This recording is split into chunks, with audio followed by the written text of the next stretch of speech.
I'm going to make this video called the extrude. We're going to do some work with the extrude, but before we get started I wanted to show you that I have construction lines on here. Now if I go up and I draw out a rectangle onto the grid here, you notice I can see the dotted lines around it. If I go up the view and turn off the construction lines, the dotted line goes away.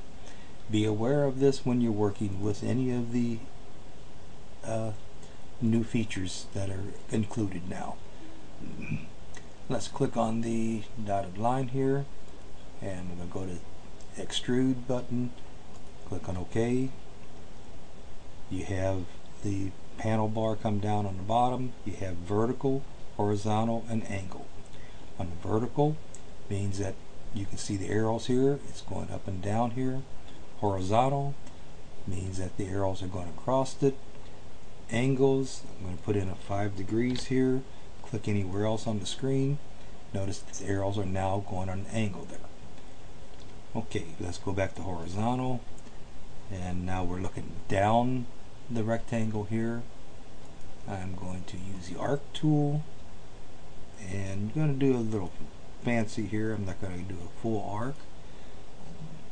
So you see the arc is going across there, and I'm going to come over here to the connected lines. I could have done just a single line. Make sure I got the star, move it out. In fact, I'm going to bring it up here to the corner. Right mouse click, I'm going to do the connected line again and go up to the corner here. Right mouse click to end it. I'm going to click on OK. Now whenever I click off of it, you notice I have an angle going down on each side, and I have a cylinder in the middle. This works with any of the other tools. If you wanted to draw out a square, a rectangle, a circle. Okay, I'll do the circle first. Now on the circle, it's horizontal and vertical is going to be the same, but let's go ahead and do a arc on here. Well, do an arc, and try it one more time. Every once in a while the vectors will act up on you, and since I've got that drawn out, I'm going to bring it across. I want to lower it down. This is almost like the puff,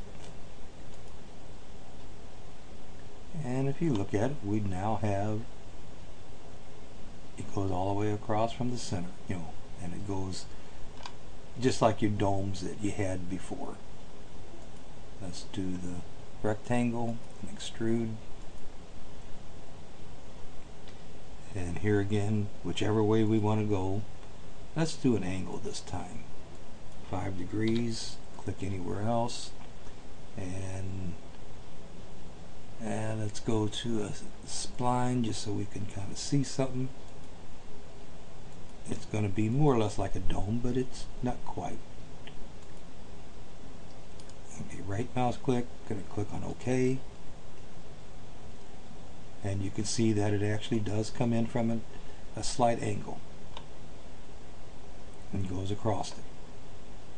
Okay, so that is the extrude tool.